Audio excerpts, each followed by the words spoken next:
আমার ভাইয়েরা, বিবাহ এমন একটি সুন্নাত আল্লাহ তাআলা নিজে যেটা প্রবর্তন করেছেন, আল্লাহ নিজে চালু করেছেন, যেই বিধানটি, যেই নিয়মটি, যে সুন্নাহটি, ওই সুন্নাহর নাম হলো বিবাহ। আমরা জানি বাবা আদম মা হাওয়া আলাইহিস সালাম যখন জান্নাতে ছিলেন, মা হাওয়ার সাথে বাবা আদমের বিয়ে দিছে কে? সেখানে কোনো ঘটক ছিল নাকি? দুনিয়ার কোনো কাজী ছিল? কথা বলেন। সেখানে মা হাওয়ার সাথে বাবা আদম আলাইহিস সালামের বিয়ে দিলেন স্বয়ং আল্লাহ। তিনি বিয়ে দিয়ে আবার বলছেন, ইয়া আদম উসকুন আনতা ওয়া জাওজুকা ফিল জান্নাহ। ও আদম, তুমি এবং তোমার স্ত্রী জান্নাতে থাকো। কে বলেছেন? উসকুন আনতা ওয়া জাওজুকা, তুমি থাকো, তোমার স্ত্রী থাকুক, ফিল জান্নাহ, জান্নাতে। তাহলে মা হাওয়ার পরিচয় হলো উনি বাবা আদমের, আমি কোন লাগবো সব, নিজেরও তো কিছু বুঝা কোয়া লাগবে। বলেন দেখি, মা হাওয়ার পরিচয় তিনি বাবা আদমের কি? তো স্ত্রী হওয়ার জন্য বিয়ে দরকার আছে না নাই? তাহলে বিয়েটা করাই লোকে, বিয়ে আল্লাহ করালেন। এমন একটি সুন্নাহ যেটা আল্লাহ নিজে চালু করলেন। আমার বন্ধু, কারণ হলো বিয়ের মাধ্যমে দুনিয়াতে হালাল সন্তান তৈরির একটা সিস্টেম চালু হয়। যদি সমাজে বিয়ে কমে যায়, যার সন্তানের সংখ্যা বেড়ে যাবে। আর যেই দেশে যার সন্তান বেড়ে যায়, ওই দেশে কখনো শান্তি আসতে পারে না। যারা সন্তানেরা তারা হয় মানসিক বিকারগ্রস্ত, তাদের মাঝে সফটনেস কম থাকে, তারা উগ্র স্বভাবের হয়, আক্রমণকারী হয়, তাদের চরিত্র ভালো হয় না, সমাজের জন্য তারা হয় ক্ষতিকারক। আজকের আমেরিকাতে, ইউরোপে বিবাহ কমে গেছে, তাদের সন্তান হয় বিবাহ ছাড়া। আমার বন্ধু 2টা 3টা 4টা বাচ্চা জন্ম দিয়েছে, কিন্তু বিবাহ করে নাই। এটার নাম দিয়েছে তারা লিভ টুগেদার। কি নাম দিয়েছে? বর্তমান বিশ্বের ফুটবল খেলোয়াড়দের মাঝে সবচেয়ে সেরা একজন খেলোয়াড় ম্যারাডোনা আছে না? মরে গেছে কয়দিন আগে, মনে মারা গেছে, বছর খানেক হয়েছে। ম্যারাডোনার সাক্ষাৎকারে দেখলাম, তার 4টা সন্তান হওয়ার পরে সে তখন তার সন্তানের মারে বিয়া করছে। কারে বিয়া করছে? সন্তানের মারে, মানে সন্তান আগে হয়ে গেছে 4টা। ওদের দেশে এটা কোনো অপরাধ নয়। বিবাহ ছাড়া আমেরিকাতে হাজার হাজার পরিবার একসাথে থাকে, লিভ টুগেদার করছে। আমার বন্ধু, তাই তাদের দেশে বিকারগ্রস্ত মানুষের সংখ্যা বেশি। ওই আমেরিকার কারণে পৃথিবীর কত মানুষ কত জায়গায় মরতেছে তার কোনো হিসাব নাই।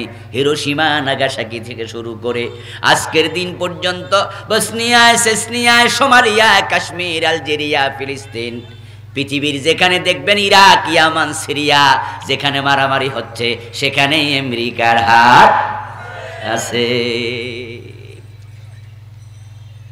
যার সন্তান যখন বেড়ে যাবে, তখন অশান্তি বেড়ে যাবে। বিবাহ হলো এমন একটি উত্তম পন্থা, যে পন্থার মাধ্যমে হালাল সন্তান পৃথিবীতে আসে। বিবাহ যদি না থাকতো, হালাল ভাবে পৃথিবীতে আসার সুযোগ আমাদেরও ছিল না। এটা খুব দামি একটি সুন্নাত।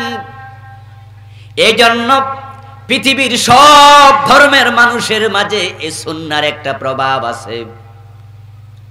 মেসওয়াকের সুন্নাহ সব ধর্মের লোকেরা মানে না, টুপির সুন্নাহ সব ধর্মের লোকেরা মানে না। কিন্তু বলুন তো, হিন্দুদের মাঝেও বিয়ের সুন্নাহ আছে না নাই? খ্রিস্টানরা বিয়ে করে কিনা?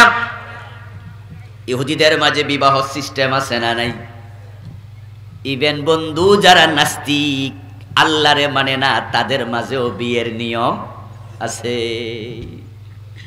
সব নাস্তিক অবিবাহিত নয়। যেমন বাংলাদেশে একটা সেরা নাস্তিক তাসলিমা নাসরিন, ঠিক কিনা? নাম শুনছেন? বিবাহ করে নাই, একটা দুইটা না, 3-4টা করে লাইছে, এখন একটাও নাই আর কি। আমার বন্ধু নাস্তিক যারা, তারা বিবাহ করে। যেমন বাংলাদেশে আরেকটা নাস্তিক ছিল, ইমরান এইড সরকার, নাম শুনছিলেন? হেতো কিন্তু ঢাকা ইউনিভার্সিটির এক টিচারকে বিয়ে করছিল। নাস্তিকদের মাঝেও বিয়ে আছে, হিন্দুরা করে, খ্রিস্টানরা করে, ইহুদিরা করে। এবার বলুন তো, আমাদের নবী আলাইহিমুস সালাম যারা ছিলেন, আম্বিয়াগণকে বিয়ে করেন নাই? বিশ্ব নবী কি বলেন? আন-নিকাহু মিন সুন্নতি, বিবাহ করা আমার সুন্নাত। কে বলতেছেন? রাসূল বলতেছেন আন-নিকাহু মিন সুন্নতি, বিবাহ করা আমার সুন্নাত। তো বিশ্ব নবীর আগে হযরত মূসা বিয়ে করে নাই, ইব্রাহিম করে নাই, তো নবী মুহাম্মদের সুন্নত হলো কেমনে? এটা তো আগের লোকেরাই করছে। আন-নিকাহু মিন সুন্নতি ফামান রাগিবা আন সুন্নতি ফালাইসা মিন্নি, বিয়ে করা আমার সুন্নাত। যে ব্যক্তি বিয়ে করে না, সুন্নাহ থেকে মুখ ফিরায়া থাকে, সে আমার উম্মতের অন্তর্ভুক্ত থাকে না। যদি এনকার করে, অস্বীকার করে, অপ্রয়োজনীয় মনে করে, তাহলে রাসূলের দল থেকে বহিষ্কার হয়ে যাবে। রাসূল বলে বিবাহ করা আমার সুন্নাহ, অথচ নবী ইব্রাহিম বিয়ে করছে, মূসা আলাইহিস সালাম বিয়ে করছে। রাসূলের সুন্নাহ হলো কেমনে? আসলে এটা সব নবীর সুন্নাহ, শুরু হয়েছে জান্নাত থেকে। আল্লাহর হাবিব এটা নিজের সাথে সম্পৃক্ত করার কারণ হলো, ছেলে যদি ভালো রেজাল্ট করে, সুনাম অর্জন করে, তাহলে বাবা বাজার থেকে আইসা ছেলের মারে কয়, দেখো আমার ফোলা কি সুন্দর রেজাল্ট করছে। কয়নি? কার ফোলা কয়? বাপে কার ফোলা কয়? আমার ফোলা দেখো কি সুন্দর, ফার্স্ট হয়েছে। কার কাছে কইতাছে? হের মার কাছে। ফোলা বলে বেডার। পেড়ে ধরল কে? দুধ খাওয়াইলো কে? কথা বলেন না ভাইরা? প্রসব করলো কে? বাপে কয় আমার ফোলা। মা মুস্কি মুস্কি হাসে, বিরোধিতা করে না। মা জানে আজকে আনন্দের খবর, ছেলে ভালো করছে, তাই এখন নিজের দিকে সম্পৃক্ত করছে। ছেলে যদি বেয়াদবি করত, বাজারে মানুষ বিচার দিত, রাগ কইরা আইসা কয় তোর ফোলা কি করতাছে। ঠিক না? ছেলে যদি ভালো না হয়, তাহলে বাড়িতে আইসা কয় তোমার ফোলার বিরুদ্ধে মানুষ বিচার দেয়। গতকালকে ছিল কার ফোলা? কথা কয় না আমার ভাইয়েরা? গতকালকে ভালো রেজাল্ট করছে কার ফোলা? আর আজকে খারাপ হনে কার ফোলা? আমার বন্ধু আসলে আমার ছেলে বলে বাবা তার স্ত্রীর পেটে ধরেছে, এটা অস্বীকার করে না। তার স্ত্রী দুধ খাওয়াইছে, এটা অস্বীকার করে না। তার স্ত্রী প্রসব করেছে, অস্বীকার করে না। আমার ছেলে বলে ভালো কাজ করছে, তাই নিজের দাম বাড়াইতেছে, ঠিক কিনা? বিয়ে দারুণ একটি সুন্নাহ। আল্লাহ পাক রব্বুল আলামিন কোরআন মাজিদে বলেন, ওয়া মিন আয়াতিহি আন খালাকা লাকুম মিন আনফুসিকুম আজওয়াজা লিতাসকুনু ইলাইহা ওয়া জাআলা বাইনাকুম মাওয়াদ্দাতান ওয়া রাহমা। এটা আল্লাহর বড় নিদর্শন। আল্লাহ পুরুষ থেকে, আদম থেকে হাওয়ারে বানাইছে। কোত্থেকে বানাইছে? বাবা আদম প্রথম মানুষ, উনাকে আল্লাহ জান্নাতে বানায়া রাখছে। মন ভালো না, জান্নাতে কোনো নেয়ামতের অভাব নাই, কিন্তু তারপরও বাবা আদম হাসে না, ফুরফুরে মেজাজে থাকে না, মনটা গোমরা করে থাকে।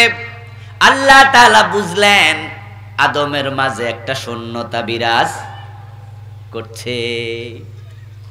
তাই আদম আলাইহিস সালামের বাম পাজরের বাঁকা হাড্ডিটা আল্লাহ তাআলা টেনে খুলে বের করলেন, করে ওই হাড্ডি থেকে বললেন কুন ফায়াকুন, হাওয়া তুমি জন্ম নেও, তুমি তৈরি হও।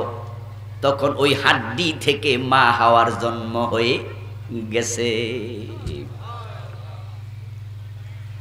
আল্লাহর হাবিব বলেন আদম আলাইহিস সালামের বাম পাজরের বাঁকা হাত থেকে মা হাওয়াকে আল্লাহ বানাইছে। এখন হাওয়া বাচ্চা মানুষ নয়, ধীরে ধীরে বড় হয়েছে তা নয়, আল্লাহ ওনাকে জান্নাতে বানাইছে যুবতী অবস্থায়। যুবতী অবস্থায় বানায়া আবার বাবা আদমের সাথে বিয়ে পড়াইয়া দিল। এখন বাবা আদম মা হাওয়াকে পাইয়া খুব খুশি, এখন হাসে মাতে ফুরফুরে মেজাজে থাকে। আল্লাহ বলে এটা আমার নিদর্শন, খালাকালাকুম মিন আনফুসিকুম আজওয়াজা, আমি তোমাদের থেকে তোমাদের স্ত্রীকে বানাইছি, লিতাসকুনু ইলাইহা, তার কাছে গেলে তোমরা প্রশান্তি অনুভব করবে। ওয়াজআলা বাইনাকুম মাওয়াদ্দাতাও ওয়া রাহমা, এবং তিনি আল্লাহ স্বামী স্ত্রীর মাঝে ভালোবাসা তৈরি করে দিয়েছেন, মহব্বত তৈরি করে দিয়েছেন। জীবনে কোনোদিন দেখা হয় নাই এমন দুটা ছেলে মেয়েকে বিয়ে দেওয়ার পরে তারা একজনকে আরেকজন এত ভালোবাসে, ওই ভালোবাসার দাবিতে বিয়ের পরের দিন যদি কয় তোমাকে আমি আমেরিকায় নিয়ে যাব, মেয়েটা স্বামীর সাথে যেতে রাজি হয়ে যায়। যে মায়ের কোল 18 বছর 20 বছর বড় হয়েছে, বাবার আদরে বড় হয়েছে, বিবাহের পরে ওই মা বাবাকে ছেড়ে দিয়া স্বামীর বাড়িতে চলে যায়, স্বামীর সাথে রাত কাটায়, স্বামীর সাথে দূরে দূরে অনেক দূর দূরান্তে চলে যায়, স্বামীর উপরে এমন ভরসা করে বিয়ের পরে মেয়েটাকে বেগম বলা শুরু হয়ে যায়। বেগম, গম শব্দের অর্থ হলো দুশ্চিন্তা, আর বে মানি নাই, যার আদব নাই তারে কি কয়? কথা বলে না ভাইয়ারা আমার, বলতে হবে তো। যার আদব নাই তারে কি কয়? যার আকল নাই হেরে কি কয়? যার দুশ্চিন্তা নাই হেরে কয় বেগম। গম নাই, যদিও আমাদের সিটাঙ্গে গম মানি বালা। কয় বদ্দা গম আসনি? কয় হ্যাঁ গম আসি। হে গম এই গম না, এটা পার্সি শব্দ। সারে দুনিয়া হো মুখালিফ কুছ নিহি নুকসান হে, कुछ डर नहीं कुछ गम नहीं जब रहमते रहमान है। কবির কবিতার অর্থ হলো তামাম দুনিয়া যদি তোমার বিরোধী হয়ে যায়, কুছ ডর নেই কোনো ভয় নাই, কুছ গম নেই কোনো দুশ্চিন্তা, যদি আল্লাহ তোমার পক্ষে থাকে। গম শব্দের অর্থ কি হলো? কথা না বললে কইয়া মজা পাই না, বলেন না গম অর্থ কি হলো? তো বেগম মানে কি? দুশ্চিন্তার। তাহলে বিয়ে দেওয়ার পরে মেয়েটা দুশ্চিন্তা মুক্ত হয়, কারণ সে বট গাছের মতো ছায়াদার একটা বৃক্ষ পেয়ে গেছে। স্বামী প্রশান্ত হয়, কারণ সে আনন্দ পূর্তি করার মতো একজন সঙ্গী পেয়েছে। যাদের ছেলেরা রাতের বেলায় ঘরে ফিরে না, অনেক রাত করে ঘরে ফিরে তাস খেলার জন্য আড্ডা দেয়, মাদক সেবন করে, বাড়িতে ফিরে কম, বন্ধু বান্ধব লয়ে আড্ডা দেয়, সিগারেট টানে, উপদেশ দিয়েও ঠিক করতে পারতেছেন না, আমি সেই বাবাকে বলবো ছেলেকে সুন্দর দেখে মোত্তাকি দেখে একটা মেয়ে বিয়ে করাইয়া দাও, তোমার ছেলে ভালো হওয়ার সম্ভাবনা 50% বেশি বেড়ে যাবে।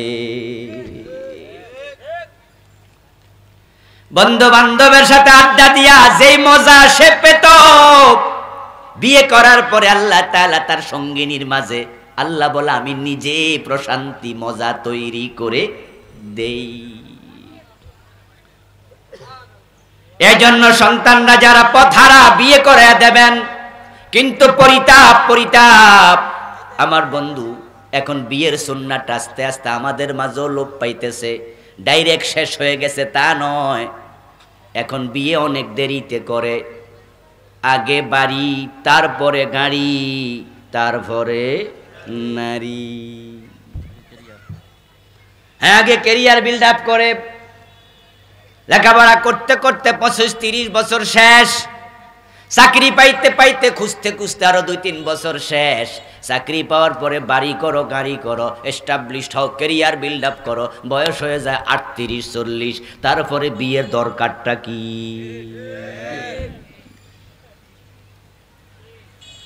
বিয়েটা পিছিয়ে যাচ্ছে। বিয়ে যখন কমে যায়, জেনা ব্যভিচার বেড়ে যায়। আজকে বিয়ের বিরুদ্ধে ষড়যন্ত্র চলছে বিশ্বব্যাপী। কিয়ামতের আগে মানুষ ঈমান হারা হবে। ঈমান হারা হতে হতে তামাম দুনিয়ায় যখন একজন ঈমানদার থাকবে না, তখন আকাশ জমিনও আর থাকবে না। এবার আপনারা আওয়াজ করে বলুন তো, কিয়ামত আগাচ্ছে না পিছাচ্ছে? তো কিয়ামত আগানো প্রমাণ করে ঈমানওয়ালা দিন দিন কমতেছে। জালেমরা হিসাব করে দেখেছে, বাংলাদেশের মুসলমান, সৌদি আরবের মুসলমান, ভারতের মুসলমান, পাকিস্তানের মুসলমান, ঈমানওয়ালা যারা আছে তারা মূর্তি পূজা করাতে পারবে না, মুশরিক ডাইরেক্ট বানাতে পারবে না। এখন ঈমান হারা কেমনে বানাবে? তাই অবাধ যৌনাচার ছড়ায়া দিতেছে। বিবাহ কমাও, ব্যভিচার বাড়াও। যখন মানুষ জেনা ব্যভিচারে লিপ্ত হয়, আস্তে আস্তে তার ঈমানটা চলে যায়, ঈমানের তেজার থাকে না। এই জন্য আমাদের দেশে আইন হয়েছে 18 বছরের আগে বিয়ে করা যাবে না। আমার বন্ধু, আইন হলো 18 বছরের আগে বিয়ে করা যাবে না। এর পক্ষে কত যুক্তি। বাল্য বিবাহ নিষেধ, 18 বছর হলো বাল্য বিবাহের সীমা। আমার বন্ধু, বাল্য বিবাহ নিষেধ করো, আমারও আপত্তি নাই, পিচ্ছি পিচ্ছি বিয়ে দিলে সমস্যা। কিন্তু 18 বছর একটা মেয়ে তো অনার্স 2nd ইয়ার 3rd ইয়ারে পড়ে, হেরে নাবালেক কইল কেডা? 14 বছরে মেট্রিক, ঠিক কিনা? তাহলে আরো 2 বছর যোগ করেন, 16 বছরে ইন্টারমিডিয়েট, 17 বছরে অনার্স 1st ইয়ার, 18 বছর অনার্স 2nd ইয়ার। যদি ডিগ্রি লেভেলে পড়ে তাহলে ডিগ্রি 2nd ইয়ারে পড়ে। ওই 18 বছরের আগে বিয়ে নিষেধ, যুবতীদের বিয়ে আটকায়া দিছে। তাই যুবক যুবতী ইউনিভার্সিটিতে অবাধে প্রেম করতেছে।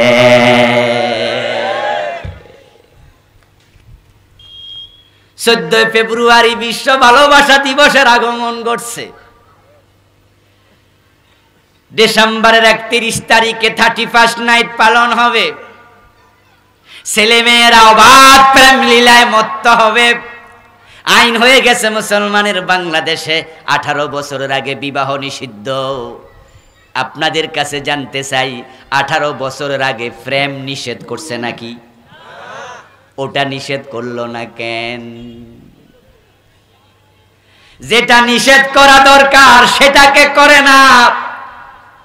আমার বন্ধু, যদি কোনো মেয়ে 15 বছর বয়সে শারীরিকভাবে ফিট হয়ে যায়, 16 বছর বয়সে ফিট হয়ে যায়, অনেক মেয়ে আছে ক্লাস 10-এ পড়ে, মোটামুটি গায়ে গতরে মোটা সোটা আছে না, বিবাহের বয়স হয়ে গেছে, হেরে আপনি থামায়া রাখতেছেন 18 পর্যন্ত। এর মানে হলো ওই মেয়েটার বিবাহের যে চাহিদা, ওই চাহিদা ব্যভিচারের মাধ্যমে পূরণ করার পথ খুলে দেয়া হলো। ইউরোপে বিবাহ কমে গেছে, আমেরিকায় বিবাহ কমে গেছে, আমাদের দেশে কমাচ্ছে। এক এক জায়গায় এক এক সিস্টেমে। বিশ্বনবী মুহাম্মদুর রাসূলুল্লাহ সাল্লাল্লাহু আলাইহি ওয়াসাল্লাম বলছেন, ইয়া মাশারাশ শাবাব, ও যুবকেরা, মান ইসতাতা মিনকুমুল বাতা ফালিয়াতাজাওয়াজ, তোমাদের যাদের বিবাহ করার সামর্থ্য আছে তারা বিবাহ করো। এটা আমার সুন্নাহ। মান তাজাওয়াজা আহরাজা নিসফা দীনিহি ফালিয়াত্তাকিল্লাহ ফিন নিসফিল আখির। নবী মুহাম্মদুর রাসূলুল্লাহ সাল্লাল্লাহু আলাইহি ওয়াসাল্লাম বলেন, যে ব্যক্তি বিবাহ করলো সে তার দ্বীনদারির অর্ধেক পরিপূর্ণ করলো। ফাইন্নাহু আগাদ্দু লিল বাসার ওয়া আহসানু লিল ফারাজ। যে ব্যক্তি বিবাহ করবে তার চরিত্রের হেফাজত হবে, তার চোখ অবনমিত রাখা তার জন্য সহজ হবে। বিবাহ করলা দিনদারির অর্ধেক পূর্ণ হবে, বাকি অর্ধেকের ব্যাপারে আবার আল্লাহকে ভয় করে জীবন চালাও। বিবাহ করলে পরে জেনা ব্যভিচার কমে যাবে। এখন আমরা অনেকে আছি বন্ধু, বিভিন্ন সুতানাতা দিয়ে বিবাহ করছি না, ছেলে মেয়ে বড় হয়ে যায়, মা বাবা বিয়ে দেয় না, বিভিন্ন রকমের সুতানাতা দেখায়। আল্লাহর হাবিব বলছেন, মান তারাকাত তাজবিজা মাখাফাতাল ফাকরি ফাকাদ আসাজ্জান্না বিল্লাহ। যে ব্যক্তি মনে করে টাকাওয়ালা হওয়ার পরে বিয়ে করব, অনেকে গ্রামে প্রবাদ বানায়া দিছে, বউ ফালা সোজা না, বউ ফালার হাতি ফালা সমান। এমন প্রবাদও আছে না নাই? কয় বউ ফালার হাতি ফালা সমান। বউ কি কলা গাছ খায়? এজন্য আগে পয়সাওয়ালা হও, টাকাওয়ালা হও, তারপরে বিয়ে করো। আল্লাহর হাবিব বলছেন, যে ব্যক্তি মনে করে বিয়ে করলে কেমনে খাওয়াবো, দরিদ্র হয়ে যাব, সে আল্লাহর ব্যাপারে ভুল ধারণা পোষণ করে, কারণ রিজিকের মালিক কে? তাই বউকে পর্দা রাখার সামর্থ্য আছে, ডাল ভাত খাওয়ানোর সামর্থ্য আছে, ও যুবকেরা বিয়ে করো। আর যার বউ পালার মোটেও সামর্থ্য নাই, ঘর দিতে হবে, বউকে থাকার জন্য আলাদা ঘর লাগবে, কারণ নারীর জন্য পুরুষের জন্য পর্দা করা নফল না ফরজ। এই জন্য পর্দা করার সামর্থ্যটুকু লাগবে। একটা ঘর দেও, একটা কামরা দেও, কাপড় চোপড় দেও, মহারানা দেও, খাবার দাবারের জন্য তোমার জোগাড় হবে, ব্যবস্থা হবে, অতটুকু ব্যবসা বাণিজ্য চাকরি বাকরি নেও, তারপরে বিয়ে করতে আর দেরি করা যাবে না। আলহামদুলিল্লাহ, আমরা অনেকে বিবাহ করেছি, অনেকে করাবো। এখন এই বিবাহের ইসলামী রীতিনীতি কি, সে বিষয়ে জরুরি কিছু কথা বলবো, খুব ভালো করে শুনবেন। আমাদের দেশে বিবাহের মতো একটি সুন্নাহর অনুষ্ঠান আজকে গজবের অনুষ্ঠানে পরিণত হয়েছে। বিবাহ হলো রহমতের অনুষ্ঠান, সুন্নাহ। কথা ছিল আল্লাহর রহমত নাজিল হবে, কিন্তু শহরে বন্দরে যে বিবাহ হয়, রহমত নাজিল হওয়ার কোনো সুযোগই নাই। গ্রামে তো এখনো কিছু বালা, কমিউনিটি সেন্টারে যখন বিয়ে হয়, ওখানে মাঝে মাঝে যাই, দাওয়াত টাওয়াত দেয় কেউ, আবার প্রিয়জন আছে, বন্ধু বান্ধব আছে, পরিচিত জন, হুজুর বিয়েটা আমনে ফরাইবেন, আবদার পূরণ করার জন্য মাঝে মাঝে যাওয়া লাগে। কিন্তু যাওয়ার পরে দেখি মেয়েরা এমন ভাবে হাজির হইছে, রহমতের ফেরেশতা নামার কোনো জায়গাই নেই। বউরে সাজায়া গোজায়া মূর্তির মতো বসায়া রাখছে, লোকজন আইসা আইসা দেখা যায়। আমার বন্ধু, পুরুষ মহিলার অবাধ মেলামেশা, এবং এত জঘন্য যে মেয়েটা কালো, দেখতে সুন্দরী নয়, বিবাহের অনুষ্ঠানে যাওয়ার আগে সেও 3 ঘন্টা লাগাইয়া সাজে। যার স্বর্ণ কম আছে হে হাওলাত করে লয়, টিপের সাথে শাড়ির মিল, শাড়ির সাথে ব্লাউজের মিল, ঠিক না? বিশেষত জুমার দিন বিয়ে বেশি হয়, ছুটির দিন, জুমার নামাজ পড়ে স্বামী মোবাইল হাতে নিয়া বউরে কয়, ও জয়নব বিবি রেডি হইছনি? বিয়া না আছে? কজি রেডি হইছি মানি আধা ঘন্টা ধইরা শুধু হইতাছি। স্বামী বাড়ি যাইয়া দেখে স্ত্রী রেডি। এখন বউরে সাথে নিয়া কমিউনিটি সেন্টারে যাবে যেই স্বামী আধা ঘন্টা আগে সে জুমার নামাজ পড়ছে, এখনো টুপিটাও খোলে নাই। যাইয়া বউরে কয়, হেব্বি লাগতাছে। কি সুন্দর সাজগোজ করেছে বউ। এখন বউরে সাজাইয়া সাথে করে কমিউনিটি সেন্টারে রওনা দিছে। স্বামী তাকায় একবার, দুইবার, তিনবার, কারণ হেবেডার লগে তো 24 ঘন্টায় থাকে, আর তাকানো দরকার কি? কিন্তু এমন সাজা সাজছে এলাকার লোকেরা শুধু ছাইয়ায় থাকে। বউ গেছে আর আইছে, এর মাঝে 1-2 হাজার কবিরা গুনাহ হয়ে গেছে। ও মুসলমান, সুন্নাহ অনুষ্ঠানে গিয়েছিলেন, কথা ছিল কিছু সওয়াব হবে, ঠিক কি না? রাসূলুল্লাহ সাল্লাল্লাহু আলাইহি ওয়াসাল্লাম বলেছেন, তোমাদেরকে যখন কেউ দাওয়াত দেয় তখন দাওয়াতে সাড়া দিও। লিল মুসলিম আলাল মুসলিম সিদ্দু খিসাল। একজন মুসলমানের জন্য আরেকজন মুসলমানের 6টা চরিত্র, 6টা হক আছে। তার মাঝে একটা হলো ইউজিবুহু ইযা দাআহু, যখন দাওয়াত দেবে তখন দাওয়াতে লাব্বাইক বলবে, সাড়া দেবে। এখন বিবাহের অনুষ্ঠান এমন গজবের অনুষ্ঠান হইছে, ওখানে যাওয়ার সময় কলিজা কাঁপে।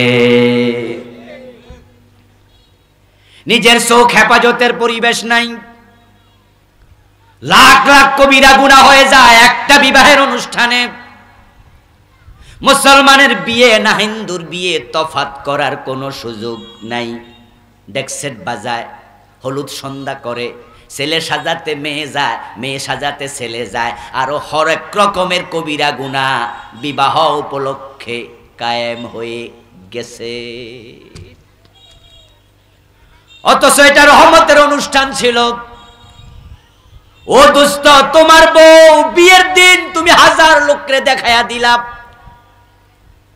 আচ্ছা বলুন তো, যে বউডারে মানুষের সামনে বসায়া রাখছে, যুবক পোলাপান আইসা আইসা দেখতাছে, সবার চোখের মাঝে লোলুপতা আছে না নাই?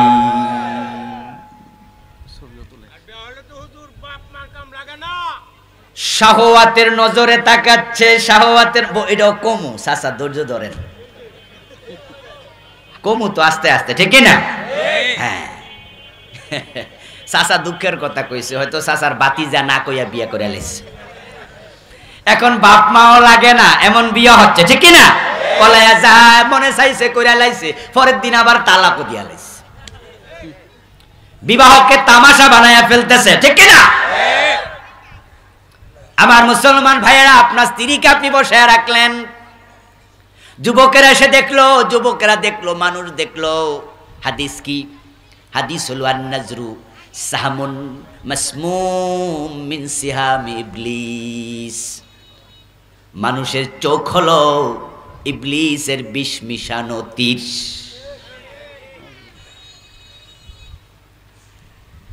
যেই নারীকে পরপুরুষ দেখে, নারীর পেট দেখে, পিঠ দেখে, বুক দেখে, ওড়নাটা বুকে দেয় না, নাভির নিচে কাপড় পরে রাস্তায় বের হয়, এমন মেয়েও আছে না নাই?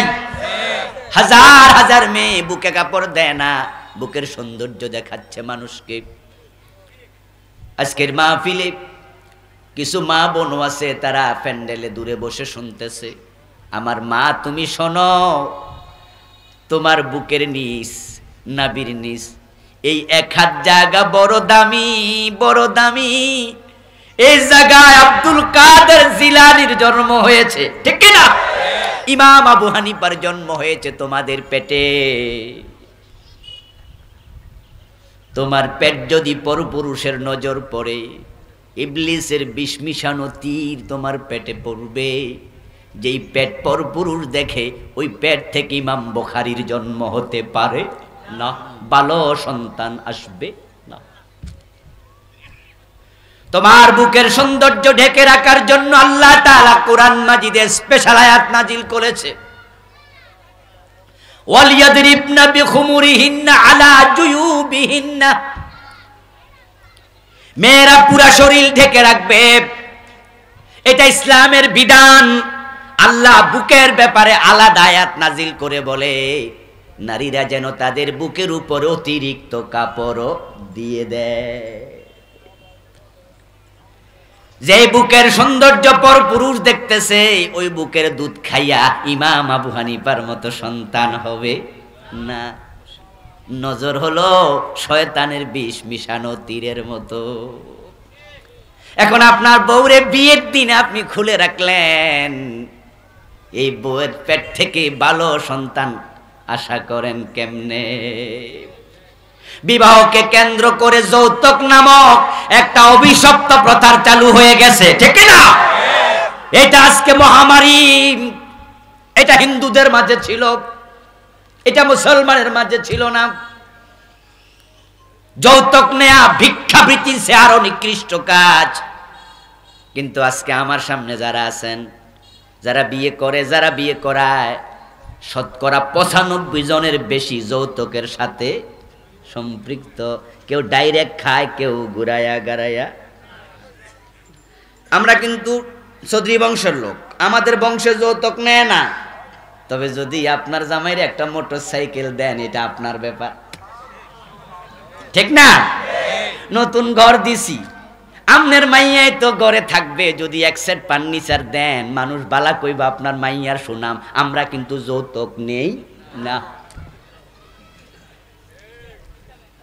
সিস্টেম করে ঘুরায়া গারায়া আলেম ওলামা হাজি গাজিরাও যৌতুক খাচ্ছে। আর খারাপ মানুষের কথা বলে তো লাভে নাই, এরা তো ডাইরেক্ট নেয়। মনে গরু কিনতে গেছে, দামাদামি করে। যৌতুকের ব্যাপার এমন আছে না নাই? নিকৃষ্ট তুমি, তোমাকে ঠিক জানাই, ঠিক।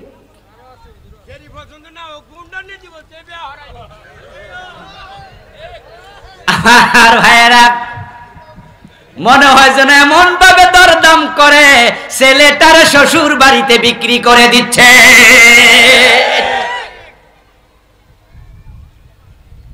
কলিজার টুকরা মেয়েটাকে 15 বছর 20 বছর লালন পালন করে তোমার বাড়িতে তুলে দিল, এর চেয়ে বড় পাওনা তোমার আর কি আছে?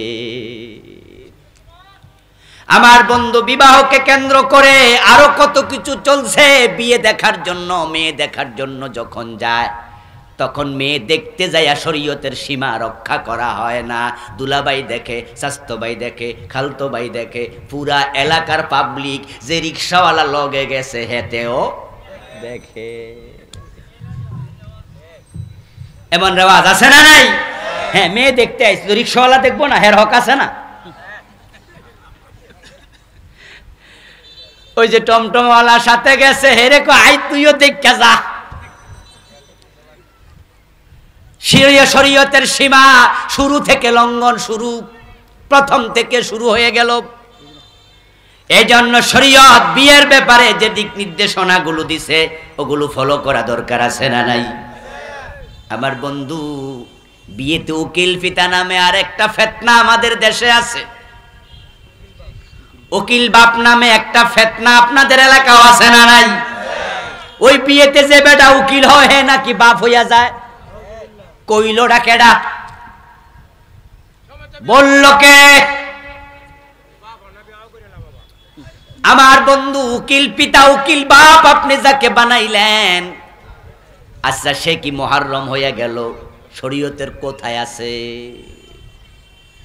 আমার বন্ধু, বিয়ের সাথে অনেকগুলো মাসআলা জড়িত। সময় কম, কিন্তু এরপরও যতটুকু পারি বলবো,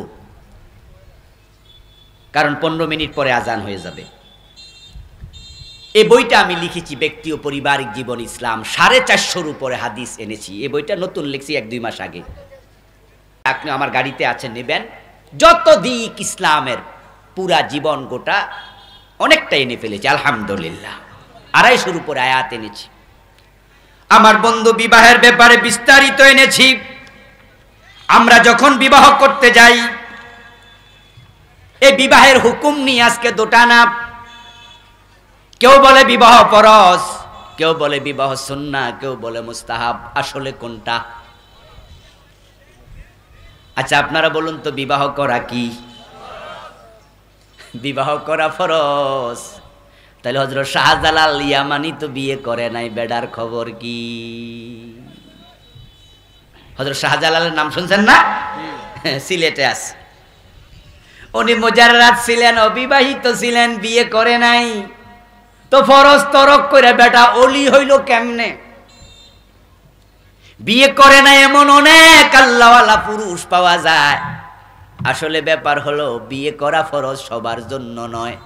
বিয়ের একটা হুকুম ফরজ, আরেকটা সুন্নাত, আরেকটা হারাম, আরেকটা মাকরু, আরেকটা মুবাহ। যেই লোক বিয়ে না করলে পরে জেনা ব্যভিচার করার সম্ভাবনা আছে, বিয়ে করার সামর্থ্য যদি থাকে, জেনা থেকে বাঁচার জন্য বিয়ে করা ফরজ। সবার জন্য বিয়ে ফরজ না। এই ভুল মাসআলার কারণে আমাদের দেশের অনেক বাবা হজে যায় দেরিতে, জিজ্ঞাসা করে কিও হাজি হজে যাইবেন না? কয় জামু জামু। আর 1-2 বছর পরে কয় কারণ কি? কয় মাইয়াডা বড় হইছে, আগে বিয়া দি ফরজ কামরা সারি। ফোলাডারে বিয়া করায় ফরজ কাম সারি, তাই ওই ফরজ আরো ফরে।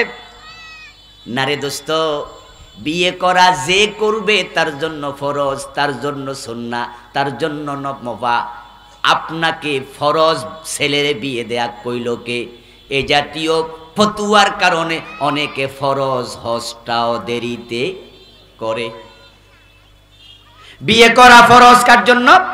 যে ব্যক্তি বিয়ে না করলে জেনায় লিপ্ত হওয়ার সম্ভাবনা আছে। বিবাহ করা হারাম কিছু লোকের জন্য, একবারে উল্টা। সেটা হলো যারা বিবাহ করলে বউ পালার সামর্থ্য নেই। খনসা বিয়ে করবে, স্ত্রীর যে দৈহিক চাহিদা আছে পূরণ করার ক্ষমতা নাই, স্ত্রীকে ভরণ পোষণ দেবে ক্ষমতা নাই, তুমি বিবাহ করো না। ফালাইহি বিসাউম, রাসূল বলে তুমি রোজা রাখো, রোজা রেখে নিজেকে কন্ট্রোল করো। তুমি বউ পালার জন্য যে সামর্থ্য দরকার সেটা অর্জন করো। মহারানা দিতে হবে, মহারানা দেয়া নফল না ফরজ? তো তোমার টাকাই নাই, দিবা কি? বউকে পর্দায় রাখা ফরজ, তা বউয়ের জন্য একটা রুম আলাদা করার সামর্থ্য অর্জন করো। ওটুকু সামর্থ্য লাগবে, এটাও করে না।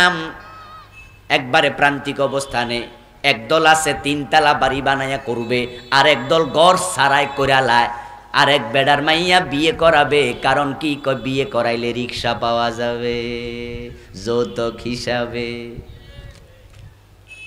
যৌতুক হিসাবে পাওয়া যাবে, ও পাওয়া যাবে।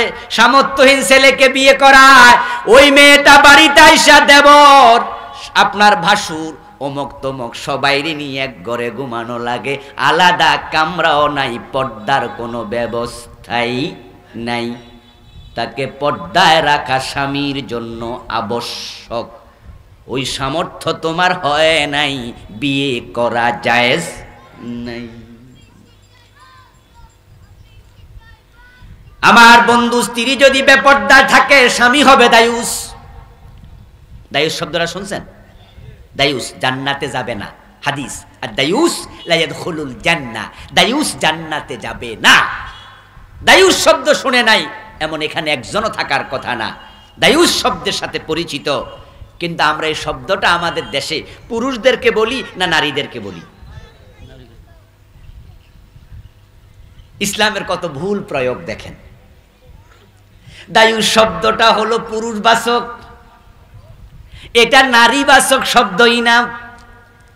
নারী দায়ুস হয় না, দায়ুস হয় পুরুষে। হাদিস কি? আদ-দায়ুস লা ইয়াদখুলুল জান্নাহ, ইয়াদখুলু ওয়াহিদ মুযাক্কারে গায়েবের সিগা, মুযাক্কারে গায়েব, মুয়ান্নাস হলো তাদখুলু। মুয়ান্নাস কি? মহিলা বাচক হলো তাদখুলু, পুরুষ বাচক হলো ইয়াদ খুলু। তো রাসূল পুরুষের দিকে ইঙ্গিত করলেন, দায়ুস হবে পুরুষ। যদি মেয়ে পর্দা না করে, মেয়ের কারণে বাবা দায়ুস হবে। বউ যদি পর্দা না করে, স্ত্রীর কারণে স্বামী দায়ুস হবে। কথা বলতেন? এখন যেই পুরুষেরা স্ত্রীকে পর্দায় রাখে না, পর্দার ব্যবস্থা করে নাই, দায়ুস হয়ে জাহান্নামে যাবে।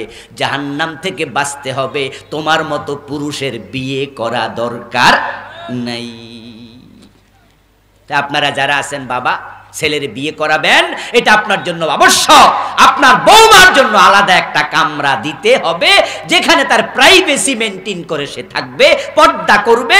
দেবরের সাথে পর্দা করা ফরজ, বাসুরের সাথেও পর্দা করা ফরজ। বড় পরিতাপ, আজকে দেবরকে বলে ছোট ভাই, বলে কিনা? কথা বলেন না কেন আপনারা ভাইয়েরা? দেবরকে ছোট ভাই বলে কিনা? আর কয় না আমার ছোট ভাইয়ের মতো। বরং হাদিস হলো, দেবরের ব্যাপারে বিশ্বনবীকে প্রশ্ন করা হয়েছিল, রাসূল বলছেন আল হামু ওয়াল মাউত, দেবর হলো মৃত্যু তুল্য। মৃত্যু থেকে তোমরা যেমন দৌড়াও, দেবর দেখলো দৌড় মারো। যেই সমস্ত পরিবারের ছেলেরা বিদেশ চলে যায় বিয়ে করার পরে, তখন এই বউটারে বাজারে নেয় কেডা? কথা কয় না? অধিকাংশ জায়গায় বাজারে কেনে, শ্বশুর বাড়ি বেড়াতে কেনে, আবার দেবরের সাথে সিনেমা দেখতে যায়। এমন ঘটনাও আছে না নাই? আমার বন্ধু, পর্দা লঙ্ঘন করার কারণে যত বিবাহিত মেয়ে ব্যভিচার করে, জেনা করে, অধিকাংশ দেবরের সাথেই হয়ে থাকে। এই জন্য দেবরদের সাথে পর্দা লাগবে, এটা ফরজ। বাসুরের সাথে পর্দা লাগবে। এখন কাদের সাথে কার পর্দা লাগবে আমরা তো এটাই জানি না। আমাদের দেশে মুহাররাম পুরুষকে, মুহাররামা নারীকে, এই বিষয়ের মৌলিক এলেমটাই অনেকের নাই। অথচ এই এলেমগুলো শিক্ষা করা বাধ্যতামূলক, ফরজ। সূরা ফাতিহা শিখা যেমন ফরজ, কার সাথে পর্দা করা লাগবে এই এলেম শিক্ষা করাটাও ফরজ। আমি আবুল কালাম আজাদের মতো, আজকের মাহফিলের সভাপতি হুজুরের মতো বড় আলেম হওয়া ওনার মতো ফরজ নয়, মুহাদ্দিস হওয়া ফরজ নয়। কিন্তু কোনটা হারাম কোনটা ফরজ, ওই এলেম অর্জন করা সবার জন্য ফরজ। যেই যে মেয়েকে বিয়ে করা যাবে না তাদের সাথে পর্দা লাগে না, যেই যে মেয়েকে বিয়ে করতে জায়েজ আছে, বিয়ে করা জায়েজ, তাদের সাথে পর্দা করা ফরজ। বলুন তো, বউ মরলে শালীকে বিয়ে করা জায়েজ আছে না নাই? এখন দুলাভাই শালীর সাথে পর্দা করে শতকরা কয়জনে? বরং বউয়ের চেয়ে শালীর সাথে সম্পর্ক বেশি রাখে এমন জালেম দুলাভাইও আছে না নাই? অনেক অনেক সংসার নষ্ট হয়। এবং আমার কানে একাধিক মেসেজ আছে, নিউজ আছে, বউ থাকতে শালীরে বিয়া কইরা লাইছে। এবং এমন মেসেজ আমার কানে এসেছে, সংসারে এখন দুইজনই আছে, বউ আছে শালীও আছে। বাস্তবতা হলো, বউ থাকা অবস্থায় যদি শালীকে বিয়ে করে, এটা বিয়ে না। আমার বন্ধু, শালীর সাথে পর্দা ফরজ। শালী মারা গেছে, দুলাভাই শ্বশুর বাড়ি হাজির হয়ে দুলাভাই বলতেছে, আমার শালীকে আমি শেষ গোসলটা দিতে চাই। কি কয়?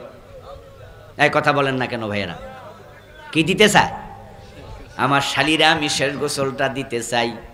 যে কয়জন হাজির সবাই কয় ইন্না লিল্লাহ নাউজুবিল্লাহ, লাডিল। জামাই কি পাগল হইছে নাকি? জামাই কয় কি রে, এটা তো হারাম। ওর মিয়া গোসল দিবা দূরের কথা, এখন শালী মইরা গেছে, হেরে দেখাও যাবে না, দেখাও হারাম। দুলাভাই এবার বলতেছে, ও আমার শ্বশুরেরা বা আমার আত্মীয় স্বজনেরা, আমার চাচা শ্বশুর, জেঠা শ্বশুর, মামা শ্বশুর, ওলামাই কেরাম শোনেন, আমার শালি মরার পরে এখন তারে দেখাও জায়েজ নাই, অথচ গতকালকে বিকালে আমার মোটর সাইকেলের পিছনে বৈশা তো ঘুরছে, তখন তোমাদের ফতুয়া কই ছিল? দুলাভাইয়ের সাথে বাজারে যায়, দুলাভাইয়ের সাথে হাঁটে, দুলাভাইয়ের সাথে সিনেমা দেখতে যায়, মোটর সাইকেলে ঘুরে, শ্বশুর দেখেও দেখে না, আবার বন্ধু আত্মীয় স্বজনরাও ফতুয়া দেয় না, মসজিদের হুজুরও কইছে না হারাম, কিন্তু মরার পরে সব ফতুয়া একসাথে ডেলিভারি শুরু। আওয়াজ করে বলতে হবে, শরীয়ত কি জীবিতর জন্য না মরার জন্য? শরীয়ত কার জন্য? জীবিত লোকের জন্য না মরা লোকের জন্য? তো জীবিত থাকতে ফতুয়া কই? বিয়ে করা মাকরু কার জন্য? বিয়ে করা মাকরু ওই লোকের জন্য যেই লোকের শারীরিক সামর্থ্য আছে কিন্তু অর্থনৈতিক সামর্থ্য কম। সেই লোকটা স্ত্রীকে পরিপালন করতে পারবে কিন্তু সেই মহারানা দিতে লেট হবে। কই বিয়ে করা জায়েজ, তবে লেট করাটা মাকরু। করতে পারো, উত্তম হলো তুমি বিয়ে করবা যেই দিন মহারানা দিবা সেই দিন। এখন তো সব মাস আলাও দরকার নাই, কারণ সমাজ থেকে মহারানা দেয়ার নিয়মটা উঠে গেছে। এখন মহারানা শুধুমাত্র কাজীর কিতাবের মাঝে থাকে। মহারানা কয় লাখ? কয় 10 লাখ। ফোলারে বেচলো 10 লাখ হইব না, 5 লাখ 3 লাখের নিচে মহারানা নাই। এই জাতীয় সিস্টেম আপনাদের মাঝেও আছে না নাই? ও বন্ধু, মহারানা 2 লাখ 3 লাখ, কয় লেখালান, অসুবিধা নাই। এর কারণ হলো ছেলের বাবা জানে দিমু না, মেয়ের বাবাও জানে হে দিব না। লেখলো কেন? কয় যদি কোন রকমের হেরফের করে মামলা রেডি। মহারানা 3 লাখ 5 লাখ কেন করে? মামলা করার জন্য। বিয়ের আগে মামলার চিন্তা, আর তার সম্পর্ক যার সাথে হয় সেই তো আত্মীয় হয়, ঠিক না? তো যারে আত্মীয় বানাচ্ছেন তার বিরুদ্ধে আগে মামলার চিন্তা মাথায় রাখছেন। এই দাম্পত্য জীবনে সুখ হবে কেমনে? আযামুন নিকাহি বারাকাতান আইসারুহু মাউনাম। আল্লাহর রাসূল বলেন সেই বিবাহ উত্তম যে বিবাহের মাঝে খরচ হবে কম, সামর্থ্য পরিমাণ। এখন বিবাহের মতো অপচয় কোথাও হয় না। মোহরের মাঝে অপচয় লাখ লাখ টাকা, খাবার মাঝে অপচয়। বিবাহের অনুষ্ঠানের মতো খাবার অপচয় কোন অনুষ্ঠানে নেই। আমার বন্ধু, বিবাহ করার হুকুম বিস্তারিত এখানে আছে, জানবেন। বিবাহ করতে হলে আমাদের 2টি শর্ত মানা লাগবে, ইজাব এবং কবুল। যেখানে ইজাব হবে, কবুল হবে, সেখানে 2 জন সাক্ষী হাজির থাকা লাগবে। আমরা এমন বিবাহ বাংলাদেশে শুনেছি, ছেলে মেয়ে এক জায়গায় হইয়া কয় আল্লাহর সাক্ষী রেখা বিয়া কইরা ফেলেছি।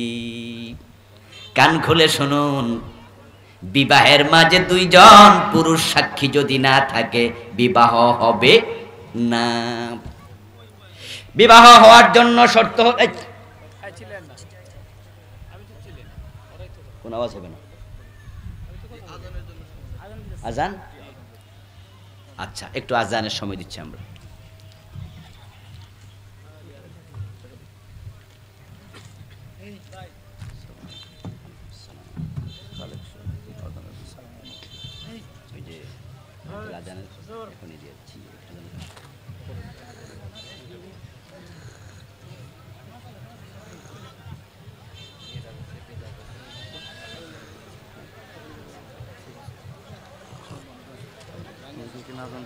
বসেন বসেন, এখানে আজান দেবেন? এখানে নামাজ হবে ইনশাআল্লাহ। যেহেতু আজান হয়ে গেছে, তা আমরা আজকে যে আলোচনা করতেছিলাম এই আলোচনার সামনে আমরা না গিয়ে আমরা এখানে আলোচনার সমাপ্তি ঘোষণা করছি।